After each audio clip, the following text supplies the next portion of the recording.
বাংলা নববর্ষ বরণে পার্বত্য জেলার রাঙামাটিতে সবচেয়ে বড় সামাজিক উৎসবের আনুষ্ঠানিকতা শুরু হয়েছে। সকালে রাঙামাটি পৌরসভা মাঠে 4 দিনব্যাপী অনুষ্ঠানমালার উদ্বোধন করেন জেলা পরিষদের চেয়ারম্যান কাজল তালুকদার।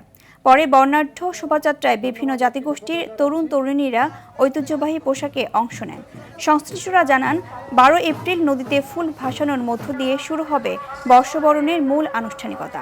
13 এপ্রিল মূল বিজু আর 14 এপ্রিল পালিত হবে পহেলা বৈশাখ। তবে জাতিগোষ্ঠী ভেদে এই উৎসব বিজু, বৈশু, সাংরাই, বিহু, চাংক্রান, বিশু, সাংলান, চাংকাই, পাতা এবং বাংলা নববর্ষ নামে পরিচিত। সকল আদিবাসীদের যে সংস্কৃতিগুলো আমরা যাতে অধিকারগুলো সরকারের কাছ থেকে পাই, এটা আমাদের দাবি। এই নতুন বছর যাতে সবাই মিলেমিশে থাকতে পারি। এটা জাতীয় সমস্যা, এটা রাজনৈতিক সমস্যা। সদিচ্ছা নিয়ে এগিয়ে আসলে অবশ্যই সমাধান হবে।